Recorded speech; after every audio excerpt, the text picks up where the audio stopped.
الله الرحمن الرحيم الحمد لله رب العالمين الرحمن الرحيم مالك يوم الدين والصلاة والسلام على سيدنا محمد صلى الله تعالى عليه وسلم وعلى آله وأصحابه الصادقين أما بعد. قال الله سبحانه وتعالى لقد كان في قصصهم عبرة لأولي الألباب. صدق الله العظيم.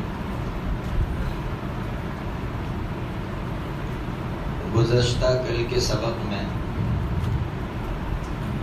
کل 4 باتیں آئی تھی سامنے. پہلی بات تو یہ آئی تھی کہ دین پر جمے رہو حالات کے باوجود. اللہ تعالیٰ اس کا مستقبل روشن فرمائیں گے. جیسے یوسف علیہ السلام حالات کے باوجود جمے رہے تو اللہ تعالیٰ نے ان کا مستقبل کس طرح روشن فرمایا، بات آگے آئے گی.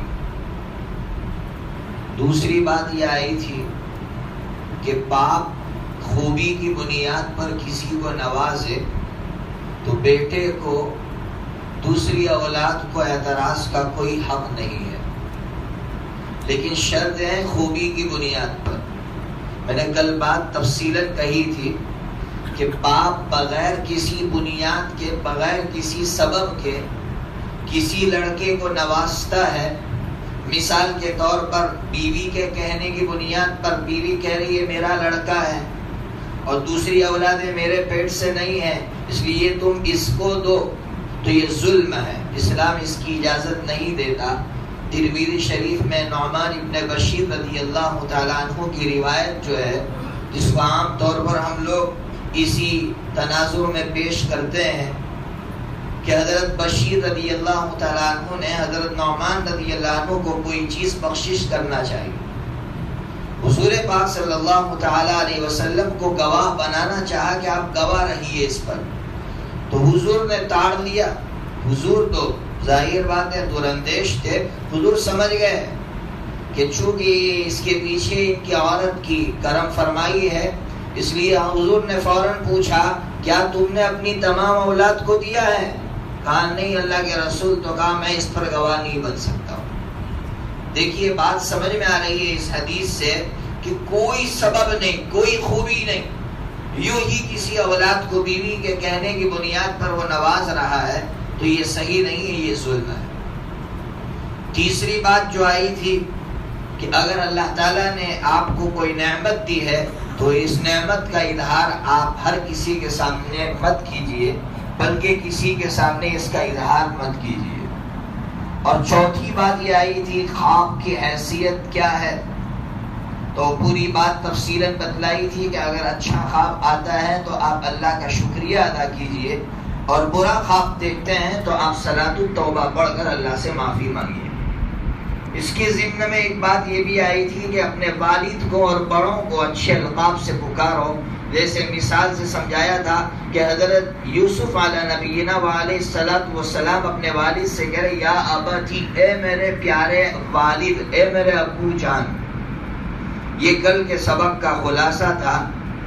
اب آج کے سبق میں سب سے پہلی بات کہ حضرت یعقوب علیہ نبینا وعلیہ السلام حضرت یوسف علیہ السلام سے فرما رہے ہیں لا تخصص رؤیاک علی اخوتک، اے میرے بیٹے اپنا خواب اپنے بھائیوں کے سامنے بیان مت کرنا. کیوں بیان نہ کیا جاوے؟ فوراً علت بیان کی فَيَكِيدُوا لَكَ كَيْدًا، کہ تیرے بھائی تیرے خلاف پلاننگ کریں گے.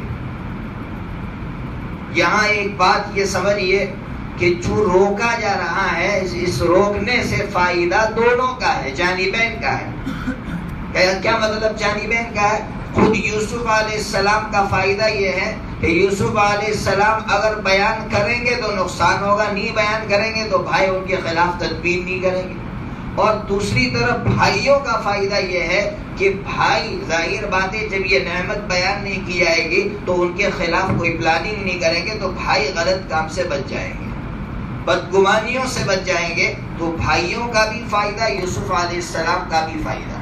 لیکن آگے عجیب نقطہ ہے، قرآن پاک کہہ رہا ہے، حضرت یعقوب علیہ السلام کا جملہ نقل کیا ہے، ان الشیطان للانسان عدو مبین، کہ بیٹے شیطان انسان کا کھلا ہوا دشمن ہے۔ علماء نے یہاں سے نقطہ نکالا کہ یعقوب علیہ السلام کا کمال دیکھیے، یہ نہیں کہہ رہے ہیں کہ بھائی غلط ہے، یہ نہیں کہہ رہے کہ ذاتی طور پر بھائی غلط ہے، بلکہ یہ کہہ رہے کہ شیطان ہے، شیطان ہوتا ہے، بہت سی مرتبہ بھائیوں میں محبت ہوتی ہے لیکن شیطان دشمنی پیدا کر دیتا ہے۔ اس لیے بھائیوں سے اگر محبت بھی ہو تب بھی بہت سی مرتبہ ہم اگر اپنی نعمت کا اظہار کرتے تو شیطان جو ہے دونوں کے درمیان میں دشمنی ڈال دیتا ہے۔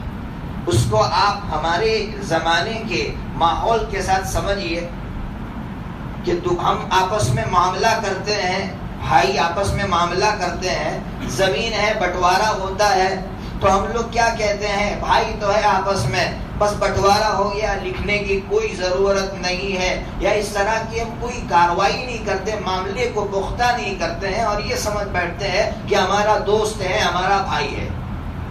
لیکن شیطان جو ہے اس کے پیچھے لگا ہوا ہوتا ہے کہ اب ان دونوں کے درمیان میں دشمنی کا مجھے سبب مل گیا ہے، راستہ مل گیا ہے۔ کیا راستہ مل گیا ہے؟ کہ وہ زمین جو ان دونوں کے درمیان میں تقسیم ہوئی تھی، اس زمین کو لے کر اب ان کے درمیان میں جھگڑے کروائے جائیں۔ بھائیوں میں جو جھگڑے ہوئے ہیں اس کی بنیاد ہی یہ رہی ہے کہ ہم نے ان کے ساتھ اس طرح معاملہ کیا جس طرح شریعت چاہتی تھی، اس طرح معاملہ نہیں کیا۔ شریعت یہ چاہتی تھی کہ اب لکھ لو، اگر تقسیم ہو رہی ہے تو ایگریمنٹ کر لو، دونوں کے درمیان میں معاملے کو پختہ کر لو، لیکن ہم لوگ معاملے کو پختہ نہیں کرتے جس کی بنیاد پر آپس میں جھگڑے ہوتے ہیں۔